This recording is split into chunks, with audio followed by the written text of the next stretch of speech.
Stand up when you speak to a general. The command cut through the silence like a line drawn in stone, and yet the little girl standing in the center of the marble hallway didn't move, because she didn't understand why a man with 4 stars on his shoulders was looking at her like she mattered. 2 weeks earlier, Lily Carter had been invisible, the kind of invisible that comes from worn-out shoes and a dress washed so many times it had forgotten its original color. The kind of invisible her mother warned her about every morning. Before work, stay quiet, don't touch anything, and don't let them notice you. And Lily always nodded, because in a house where chandeliers glittered like frozen waterfalls and polished floors reflected people who never looked down, being unseen felt safer than being seen. The estate sat on the edge of a quiet, wealthy neighborhood, where black SUVs hummed past trimmed hedges and every window gleamed like it had never known dust. But behind the grand staircase and the echoing hallways, there were corners the light didn't quite reach, and that's where Lily first saw him, an old man sitting alone in a narrow service corridor, his hands resting on his knees, as if he had been waiting for something that never came. No one introduced him, no one spoke to him, and the staff moved around him like he was part of the wall, just another forgotten object in a house full of expensive things. Lily noticed the small details because she had learned to watch quietly, the way his fingers trembled slightly when he tried to lift a cup of water, the way his eyes followed people who never looked back, the way silence seemed to settle heavier around him than anywhere else in the house. The first time she stepped closer, her heart beat fast enough that she thought it might echo down the hallway, and for a moment she almost turned back, remembering her mother's warning. But then the man dropped his spoon, the soft clatter barely audible against the hum of distant conversation, and no one came. Not a single person paused, and something in Lily tightened in a way she couldn't explain. She picked it up, her small hand brushing against the cold metal before placing it gently back beside him, and the man looked at her, really looked, as if she had just stepped out of the shadows into a place she wasn't supposed to be, and for the first time that day, someone in that house saw her. "Thank you," he said, his voice low and worn, like a memory carried too long, and Lily just nodded, unsure if she was allowed to speak, unsure if kindness counted as breaking the rules. That night, when the kitchen quieted and leftovers were scraped into containers no one would miss, Lily hesitated before taking a small piece of bread, wrapping it carefully in a napkin the way she had seen her mother do with things that mattered, and she walked back to that narrow corridor, her footsteps soft against the floor, half expecting someone to stop her, to remind her of her place. But no one did, because no one noticed. The old man was still there, sitting in the same chair, staring at the same empty space. And when she held out the bread, his eyes softened in a way that made the room feel less cold. "You shouldn't be here," he murmured, not unkindly, and Lily shrugged, her voice barely above a whisper. "I just didn't want you to be alone." And something changed in the silence that followed, something quiet but undeniable, like a door opening just enough to let light in. From that day on, it became a rhythm no one saw, a pattern hidden between the hours of polished surfaces and whispered conversations, Lily bringing small pieces of food, sitting beside him for a few minutes at a time, reading from an old, worn book she carried in her bag, her voice soft but steady, while he listened with a patience that felt different from the rest of the house, like he had nowhere else to be and nothing more important to do. Sometimes he spoke, telling stories that didn't sound like stories at all but pieces of a life that had once been loud and important, though Lily didn't understand the details, only the feeling behind them, a quiet strength wrapped in loneliness. She never asked who he was, and he never explained, and maybe that was why it worked, because in a place where everything was measured by status and name, they existed outside of it, just a girl who refused to look away and a man who had almost been forgotten. And then, one morning, he was gone, the chair empty, the corridor colder than it had ever been, and Lily stood there longer than she meant to, her small hand resting on the back of the chair as if it might still hold some trace of him, not knowing that somewhere beyond the gates of that silent estate, engines were already turning, uniforms already being pressed, and a story she thought no one had seen was about to step into the light in a way she could never have imagined. The absence did not feel real at first, as if the old man had simply stepped away and would return at any moment, settling back into that same quiet chair with the same patient stillness. But the hallway stayed empty, and the silence stretched longer than it ever had before, pressing against Lily's chest in a way that made it hard to breathe. She stood there clutching her book, her fingers tracing the worn edges of the cover as if it could anchor her to something familiar, but nothing about the space felt the same anymore. Not the light, not the air, not even the faint hum of the house that once filled the background like a distant heartbeat. When her mother called her name from the kitchen, sharp and urgent, Lily flinched, quickly tucking the book under her arm and hurrying back through the maze of polished floors and gleaming surfaces, her footsteps small and careful, as though moving too loudly might break something fragile inside her. "Where have you been?" her mother asked her, voice low but tense, eyes darting toward the doorway as if the walls themselves might be listening. And Lily hesitated for just a second before answering. Nowhere. Because that was the safest truth she knew, the kind that kept questions from turning into consequences. Her mother studied her for a moment longer than usual, then sighed, the weight of exhaustion settling into her shoulders. "Stay close today, okay? The house feels different." And Lily nodded, even though she had already felt it, a subtle shift in the air like a storm gathering far away. The hours passed slowly, each one stretching thin, and the routines that once felt predictable now seemed uncertain. Staff members moving a little faster, voices a little quieter, as if everyone sensed something coming, but no one knew what it was.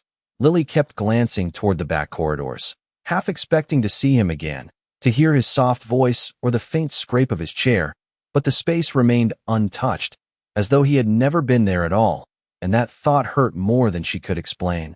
By late afternoon, the sky outside had turned a pale gray, the kind that made everything feel suspended, waiting, and Lily found herself standing near the large front windows, watching the long driveway that curved toward the gates, a place she rarely paid attention to before, because nothing ever really happened there, just the occasional car arriving quietly and leaving the same way.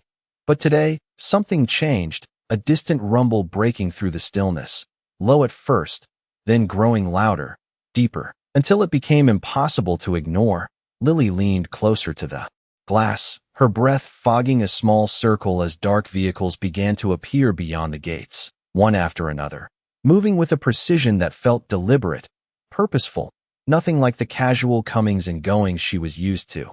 The gates opened without hesitation, and the vehicles rolled in, black and uniform, their presence transforming the quiet estate into something else entirely, something that carried weight and authority in a way she had never seen before. Staff members began to gather. At a distance, whispers rippling through the air, confusion mixing with unease, and Lily felt her heart begin to race, not out of fear exactly, but out of a strange, unexplainable pull, as if whatever was happening had something to do with the empty chair in the corridor, with the man who had disappeared without a word. The vehicles came to a stop in perfect alignment, doors opening in unison, and men stepped out, their uniforms crisp, their movements controlled, each one carrying a presence that seemed to command the very space around them.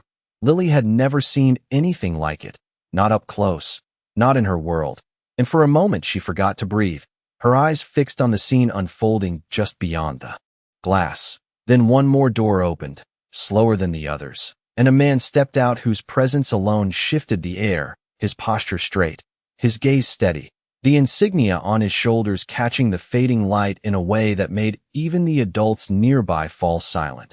Conversation stopped, footsteps stilled, and something like anticipation settled over the entire estate. Lily did not understand ranks or titles. She did not know what the symbols meant or why everyone suddenly seemed smaller in his presence, but she felt it, the gravity of it, the way everything seemed to pause around him as if waiting for his next move. He took a few measured steps forward, scanning the house with a focus that felt searching rather than casual. And then, without raising his voice, he spoke, and yet somehow every person present heard him clearly.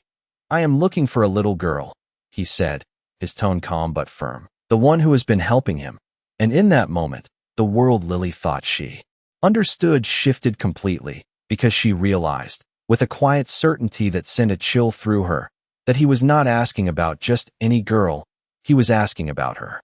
For a moment, no one moved, as if the entire house had forgotten how to breathe, and Lily felt the weight of every eye in the room even before she realized why. Her small frame standing near the window suddenly no longer invisible but exposed, as though a spotlight had found her in a place she had always hidden. Her first instinct was to step back, to disappear into the quiet corners she knew so well. But something in the general's voice held her in place. Not harsh, not demanding, but certain. As if he already knew she was there and had simply been waiting for her to realize it too. Beside her, her mother's hand tightened slightly around a dishcloth, the subtle motion betraying a tension she tried to conceal. And when she leaned down just enough to whisper, her voice carried both fear and confusion. "Lily, do not say anything unless they speak to you directly." And Lily nodded, though her heart was already beating too loudly for her to hear anything else clearly. The general took another step forward, his gaze sweeping across the gathered staff until it settled, unshaken, on her, and in that instant, the distance between them felt smaller than the few feet that actually separated them, as though everything else in the room had faded into the background. One of the officers beside him leaned slightly, murmuring something too quiet for others to hear, and the general gave a small nod before speaking again, his voice steady. "You do not need to be afraid." And that simple sentence, spoken without urgency or impatience, felt more powerful than any command Lily had ever heard. She swallowed, her fingers tightening around the edge of her sleeve, and for a second she thought about denying it, about shaking her head and stepping back into the safety of being no one. But then she remembered the empty chair, the quiet hallway, the way the old man had looked at her as if she mattered, and something inside her shifted just enough to give her courage. I helped him," she said, her voice soft but clear, and the words seemed to echo in the silence that followed, drawing every ounce of attention toward her. A ripple moved through the staff, whispers rising and falling like wind through leaves, disbelief mixing with curiosity, because no one had noticed, no one had seen, and now the smallest person in the room stood at the center of something none of them understood. The general's expression did not change dramatically, but there was a subtle softening in his eyes, a recognition that went beyond the surface of what had been said, and he took one more step forward, closing the space between them until he stood just a few feet away, not towering over her, but lowering himself slightly, enough to meet her at eye level. "You sat with him," he said, not as a question, but as a confirmation, and Lily nodded, her voice barely above a whisper now. "Yes, sir." Unsure if that was the right way to address him, but knowing it felt respectful, he studied her for a brief moment, not in judgment, but with a kind of quiet attention that made her feel seen in a way she had never experienced before. And then he asked, "Did anyone tell you to do that?" And Lily shook her head, her honesty immediate and unfiltered. "No, sir. I just did not want him to be alone." And the simplicity of her answer seemed to settle into the room, heavier than any explanation could have been. Behind the general, one of the officers exhaled slowly, as if something long held had finally been released, and another shifted his stance, his posture still formal, but his expression no longer as rigid. The general straightened slightly, his gaze lifting for a moment as if collecting his thoughts, and when he spoke again, his voice carried a different weight, something deeper, something that reached beyond the walls of the estate. "That man," he began, pausing just long enough to ensure every person present was listening, "is not who you believed him to be." And a quiet tension rippled through the air, anticipation building in a way that made the room feel smaller, closer, as if everyone had unconsciously leaned in. Lily's breath caught, her mind racing through every small memory, every quiet moment she had shared with him, trying to piece together what she had missed, what she had not understood. The general's eyes returned to her, steady and unwavering. "His name is Harold Bennett," he said, and though the name meant nothing to most of the people standing there, the way he said it carried a significance that could not be ignored. "And he served this country for over 40 years. A murmur spread through the staff, confusion giving way to something closer to realization. He was a general. The word hung in the air, heavy and undeniable, and Lily felt something shift inside her. Not shock exactly, but a deep, quiet understanding that the man she had known was never defined by the silence others placed around him. The general before her paused once more, his gaze softening again as it returned to her. And when he spoke, his voice was no longer just formal, it was personal. And in his final days here, you were the only one who treated him like he was still human. And in that moment, the silence that followed was not empty. It was full, filled with a truth that no one in that room could ignore anymore. The words did not fade quickly. They lingered in the air, settling over the polished floors and gleaming walls like a truth the house itself had been avoiding. And for the first time since the general had arrived, no one seemed to know where to look, because the story they had silently agreed upon had just been rewritten by a 10-year-old girl who was never supposed to matter. Lily stood still, her mind trying to catch up with what she had just heard, the name Harold Bennett echoing softly in her thoughts. No longer just the quiet man in the corridor, but something larger. Something that stretched far beyond the narrow space where she had known him. She thought of the way he held the book when she read to him, the careful way he listened, the slight smile that appeared when she stumbled over a word, and none of it matched the image of a man others now described with such weight and respect, and yet somehow it made sense in a way she could not fully explain. The general turned slightly, his gaze shifting from Lily to the rest of the staff, and the room seemed to brace itself under that single movement, because now his attention was no longer gentle. It carried something sharper, not anger, but a quiet accountability that made people straighten without being told. He chose to stay here without recognition, the general said, his voice calm, but carrying through every corner of the space, because he wanted to see how people would treat a man who had nothing to offer them. And the words landed with a kind of precision that left no room for misunderstanding, and a few staff members lowered their eyes, not out of instruction, but because they suddenly understood what had been revealed about them.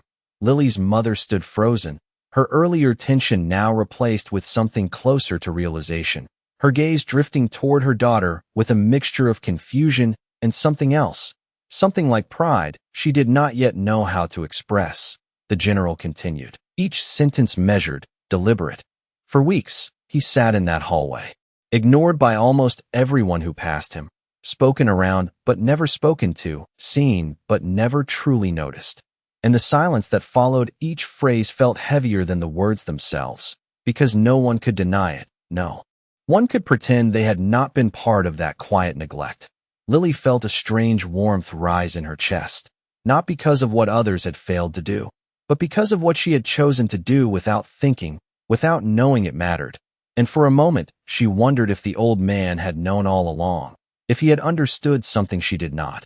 One of the officers stepped forward slightly, holding a small, worn object in his gloved hand, and as he approached the general, the movement drew everyone's attention once more, the quiet tension shifting into something more focused. The general accepted the item carefully, turning it in his hand before looking back at Lily, and when he spoke again, his voice softened just enough to change the atmosphere. He kept this with him, he said, holding up the object so that it caught the light, revealing a simple, folded napkin, its edges slightly frayed, because it reminded him that kindness still exists, and Lily's breath caught as she recognized it instantly, the same napkin she had used to wrap the bread she brought him, something so small, so ordinary, now held as if it carried a meaning far greater than its appearance.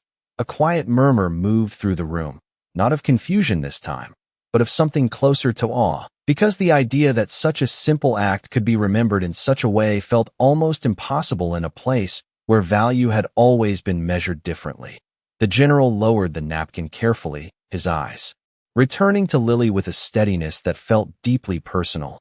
He spoke about you, he said, and the words seemed to anchor everything that had happened into something real, something undeniable.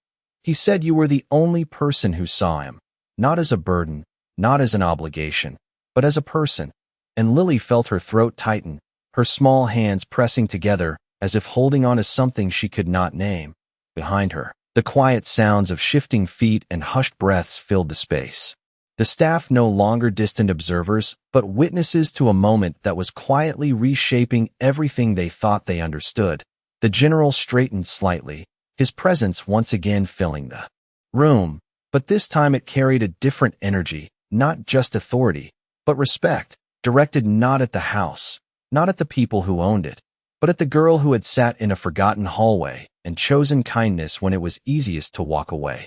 And in that moment, the grand estate, with all its polished surfaces and silent rules, felt smaller than it ever had before, because something far greater had just been revealed, something no amount of wealth could replicate, something that had been quietly growing in the spaces no one bothered to look.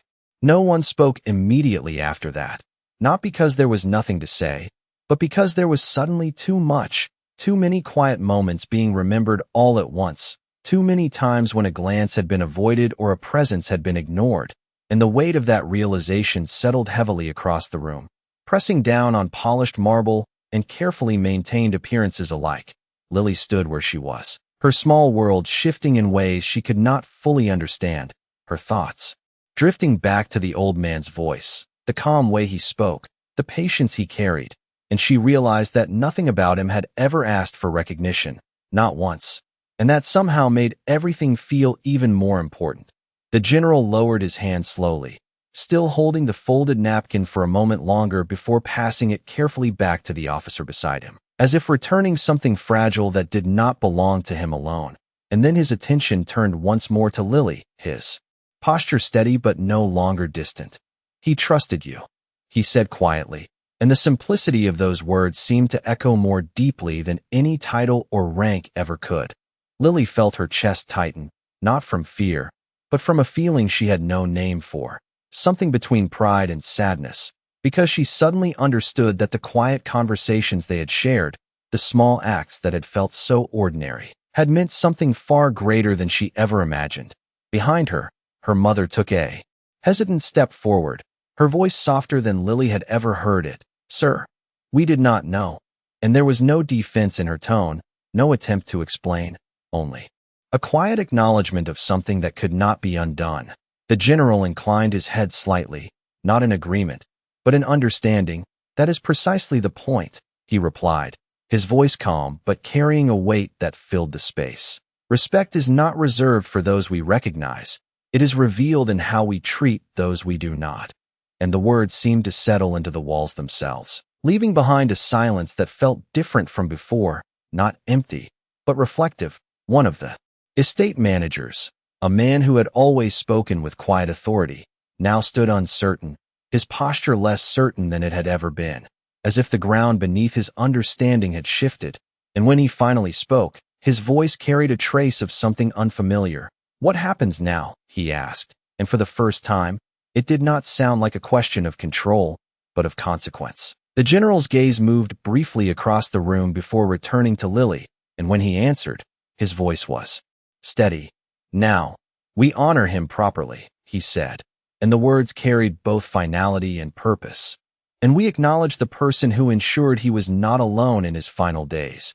And though he did not raise his voice, every person present understood exactly who he meant. Lily felt the attention return to her once more, but this time it did not feel overwhelming in the same way. It felt different, heavier in meaning, but steadier somehow, as if the space she occupied had changed, not because she had become someone else, but because others were finally seeing what had always been there. Outside, the late afternoon light shifted, casting long shadows across the driveway where the vehicles still stood in silent formation, their presence a reminder that this moment extended beyond the walls of the estate, beyond the lives that had unfolded quietly within it. The general took a small step back, creating just enough distance to restore a sense of formality, but his eyes remained on Lily. "You showed him something many forget," he said, his tone measured. "That dignity does not fade with age, and it does not depend on status." And Lily lowered her gaze slightly, unsure how to respond, her fingers curling gently at her sides as she tried to steady the emotions rising within her. A quiet movement from the officers signaled a shift, preparations already beginning without the need for instruction, their actions precise but respectful, and the atmosphere of the estate transformed once more, no longer defined by quiet neglect, but by a growing awareness of something deeper, something that could not be ignored now that it had been revealed. Lily's mother reached out gently, her hand resting on her daughter's shoulder, not to pull her back into the shadows, but to steady her, to acknowledge her in a way she had not before. And in that simple gesture, something between them shifted as well, something unspoken but understood. And as the silence settled again, softer this time, less heavy and more reflective, it became clear that what had happened in that quiet hallway, in those unnoticed moments, had changed more than just one story. It had quietly reshaped the way an entire room understood what it meant to truly see someone. The shift did not happen all at once. It unfolded in small, deliberate movements, like a room slowly waking from a long silence it had grown used to. And Lily could feel it in the way people stood, in the way their voices softened, in the way their eyes no longer passed over her without stopping. Outside, the officers moved with quiet coordination, their presence no longer just a display of authority, but something more solemn, something that carried purpose, and the vehicles that had once seemed imposing now felt like part of a larger story that had finally arrived to be told. Inside, the general remained still for a moment longer, as if allowing the weight of what had been said to settle fully before continuing, his gaze lifting briefly toward the far hallway where the old man had spent his days. And in that glance, there was something deeply personal, a respect that extended beyond rank or duty. He did not want recognition, the general said, his voice measured, almost reflective, but that does not mean he did not deserve it. And the words seemed to reshape the space once again, turning what had been hidden into something that could no longer remain unseen. Lily followed his gaze instinctively, her eyes tracing the path she had walked so many times, the quiet corridor that now felt different, not empty, but full of memories that suddenly carried new meaning.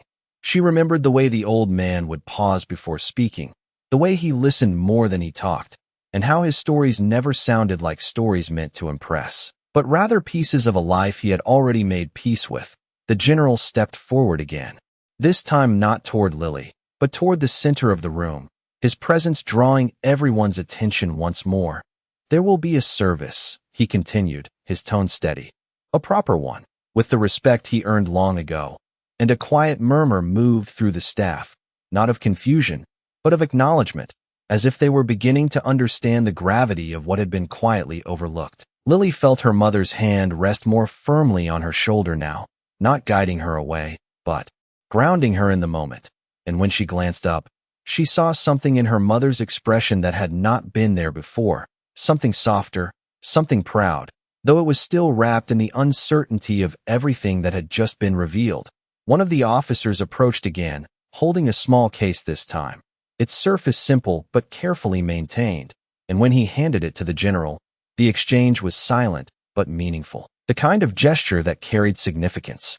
Without explanation, the general opened it slowly, revealing a set of medals, their surfaces catching the light in a way that felt both distant and immediate, as if they belonged to a past that was suddenly standing in the present. He looked at them for a moment, then closed the case gently, his attention returning to Lily. "He asked for very little," he said, his voice quieter now. But there was one thing he made clear. And Lily felt her breath catch slightly, her focus narrowing as if the entire room had faded away again. The general stepped closer, not with authority, but with intention, and when he spoke, his words were directed only at her, though everyone could hear them. "He wanted you to know that what you gave him mattered." And the simplicity of that statement seemed to reach deeper than anything else that had been said. Lily felt her throat tighten, her hands pressing together as she tried to steady herself, because in all the days she had spent with him, she had never thought of what she was doing as something important. It had simply felt right. And now that same simplicity was being reflected back at her with a weight she did not know how to carry. The general straightened slightly, his expression returning to its composed steadiness. But there was still a trace of that earlier softness in his eyes. "Not because of who he was," he added, "but because of who you chose to be." And the words settled gently, not heavy this time, but grounding, like something that would remain long after the moment had passed. Around them, the staff stood in quiet reflection, no longer distant from what had happened, but part of it in a way they could not ignore, their earlier certainty replaced with something more thoughtful, more aware. Outside, the light had begun to fade, casting the estate in a softer glow, and the vehicles that had arrived with such presence now seemed to wait patiently.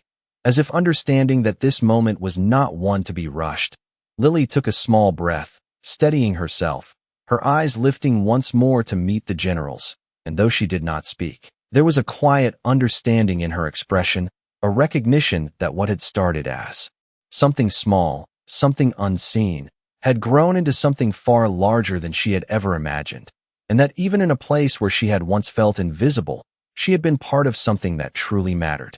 The room did not return to normal after that, because something fundamental had shifted, something that could not be undone by routine or silence. And as the general stepped back, giving a quiet signal to the officers outside, the estate itself seemed to respond, not with noise, but with a new kind of stillness, one that carried awareness instead of absence. Within minutes, the soft hum of preparation began, subtle at first, then more deliberate, as instructions were passed in low voices and movements became purposeful, no longer driven by habit, but by meaning. Lily watched it all from where she stood, her small hands resting at her sides, her eyes moving between the general, the officers, and the staff who now seemed unsure of how to stand, as if the rules they had followed for so long no longer applied in the same way. Her mother remained close beside her, not pulling her away, not urging her to shrink back into invisibility, but staying with her in a quiet solidarity that felt new and unfamiliar. And when their eyes met briefly, there was no warning this time, only a silent acknowledgement that something important had happened, something neither of them would forget. The general turned once more toward the hallway, his gaze steady as if he could still see the man who had once sat there, and without raising his voice, he spoke to the officers, "Prepare the honor detail," and the words carried outward, moving through the space like a quiet current, setting everything into motion.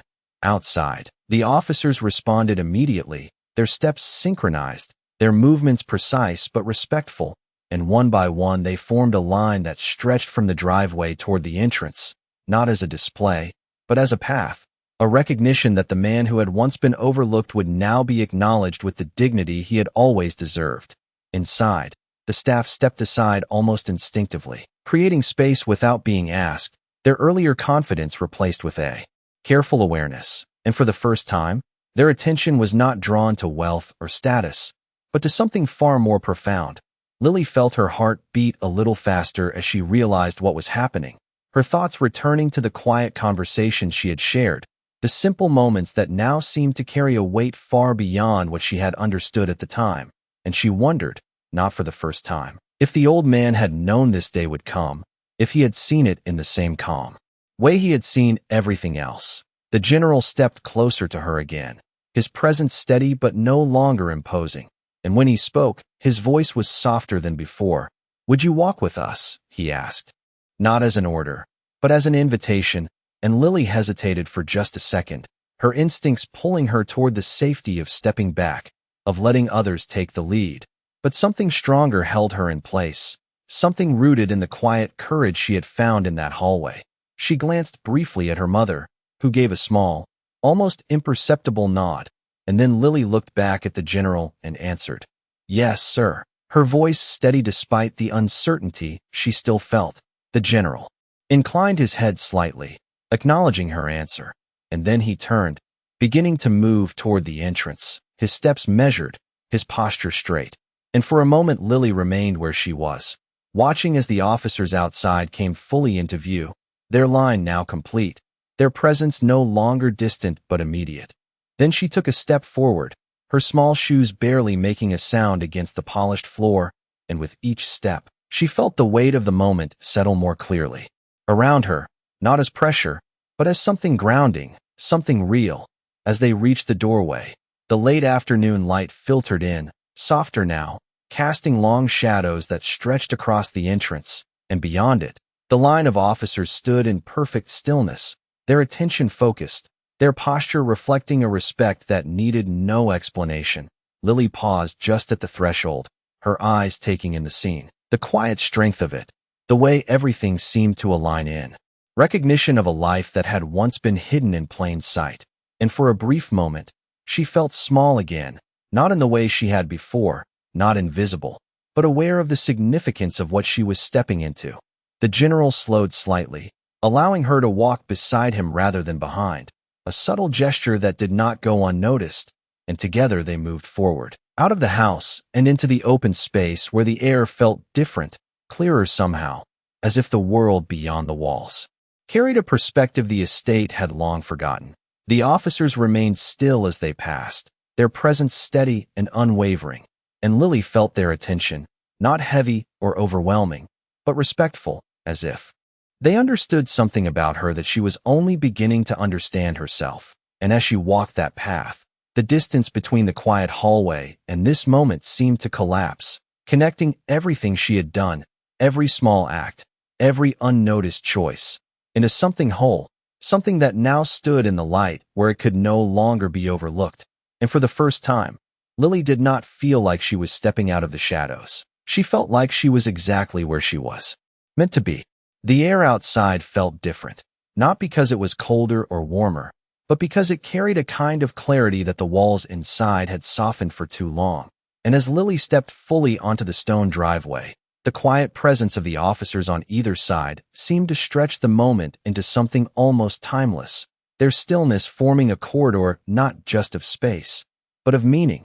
The late afternoon sky hung low and pale, casting a muted glow over everything, and for a brief second, Lily wondered if the old man had ever stood in a place like this, surrounded by the same kind of respect, before choosing to sit in silence where no one would notice him. The general walked beside her without speaking, his pace steady, his posture unchanged, yet there was a subtle shift in how he carried himself, as if this was not just duty, but something personal, something that reached beyond protocol into memory. At the end of the formation, near the waiting vehicles, a single covered stretcher stood in quiet stillness, draped with a neatly folded flag, its surface smooth and undisturbed. And though Lily had never seen such a thing before, she understood immediately that it mattered, that everything about this moment was built around honoring someone who had once chosen to disappear.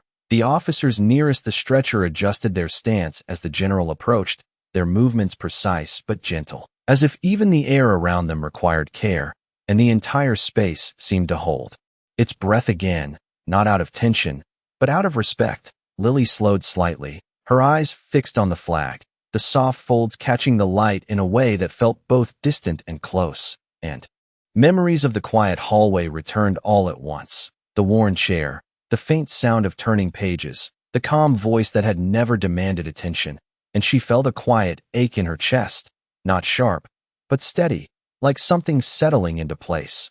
The general came to a stop beside the stretcher, and for a moment he said nothing, his gaze resting on the flag as if acknowledging something only he could fully understand.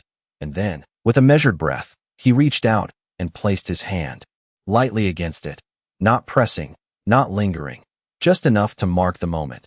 The officers followed in silent sequence, each one offering the same brief gesture, their movements unified, their expressions composed, and Lily stood just behind them, unsure of what she was supposed to do, unsure of where she fit in a moment that felt so much larger than her. She hesitated, her small hands clasping together, her instincts once again urging her to step back, to let this unfold without her. But then she remembered the general's words, the way he had said that what she had given mattered, and slowly, carefully, she stepped forward. The space opened for her without a word, the officers shifting just enough to allow her closer. And as she approached the stretcher, the world seemed to quiet even further, the distant sounds fading until there was only the soft movement of air and the steady rhythm of her own breath. She stopped beside it, her eyes tracing the lines of the flag, and for a moment she did not move, unsure if anything she did could possibly belong here. But then, almost without thinking, she reached out, her small hand hovering for just a second before resting gently against the fabric, her touch light, careful, as if she might disturb something fragile.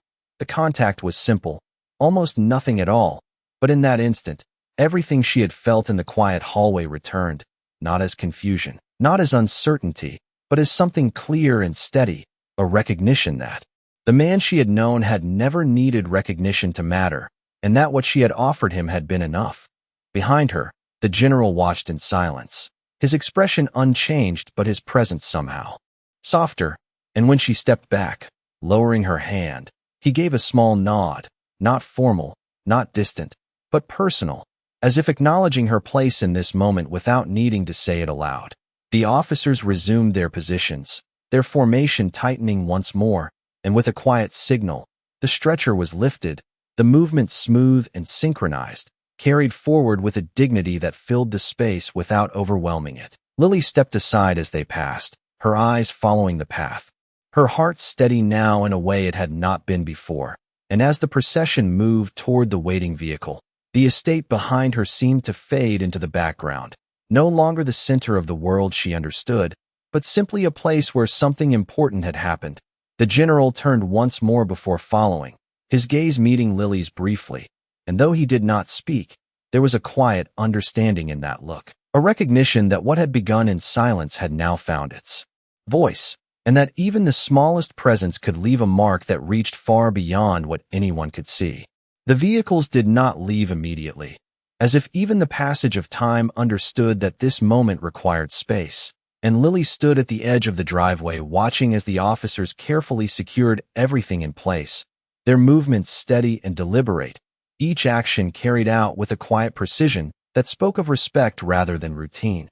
The general remained near the open door of the lead vehicle for a moment longer, his gaze lifting once more toward the estate, not with judgment, but with a kind of final acknowledgement, as though he was marking the place where something unseen had finally been revealed. Lily stayed where she was, her small frame still against the wide openness of the driveway, her eyes following every detail, not wanting to miss anything, not because she needed to understand it all, but because she felt that remembering it mattered. Beside her, her mother stood quietly, no longer tense, no longer urging caution, but present in a way that felt different, her hand resting gently against Lily's shoulder as if anchoring her to this moment. And when she finally spoke, her voice was soft, almost thoughtful. "You did something important." And Lily looked up at her, not with pride, but with a quiet confusion that still lingered, because to her, nothing she had done had ever felt like something meant to be seen. The general closed the vehicle door with a measured motion, the sound neither loud nor abrupt, and as he turned back, he walked toward Lily one final time, his steps unhurried, his presence no longer commanding the space, but sharing it. When he stopped in front of her, there was a brief pause, a moment that felt separate from everything else, as if the rest of the world had stepped back to allow it. And then he reached into his coat, pulling out a small object, simple in appearance, its surface worn but carefully kept. He held it out to her, not as a formal gesture, but as something personal. "He wanted you to have this," he said, his voice steady. And Lily hesitated before taking it, her fingers closing gently around the object as she looked down to see what it was. It was a small medal, not as polished as the one she had seen earlier, but marked with age, its edges softened by time. And though she did not recognize its significance, she understood that it carried meaning, something that connected her to the quiet man she had known. "He carried it for many years," the general continued, his tone calm, "and he said it reminded him of the kind of person he hoped the world still had." And Lily felt her chest tighten again, her thumb brushing lightly over the surface of the metal, as if trying to understand something that could not be explained with words. She looked up, her eyes meeting the general's, and for a moment she searched for something to say, something that would make sense of everything she felt, but the words did not come, and instead she simply nodded, her quiet acknowledgement carrying more than anything she could have spoken. The general returned the nod, his expression composed but softened, and then he stepped back, giving her space once more, before turning toward the vehicle. One by one, the officers entered, their movements as precise as they had been when they arrived, and soon the engines came to life again, low and steady, the sound filling the air without breaking its calm. The vehicles began to move, slowly at first, then with purpose, following the curved path toward the gates, and Lily watched as they passed, the line of them stretching out like a quiet procession that carried more than just a single moment away with it. When the final vehicle disappeared beyond the gates, the driveway fell silent once more. But it was not the same silence as before. It was no longer empty, no longer unaware. It was filled with something that remained, something that had changed the way the space felt. even without the presence of those who had brought it.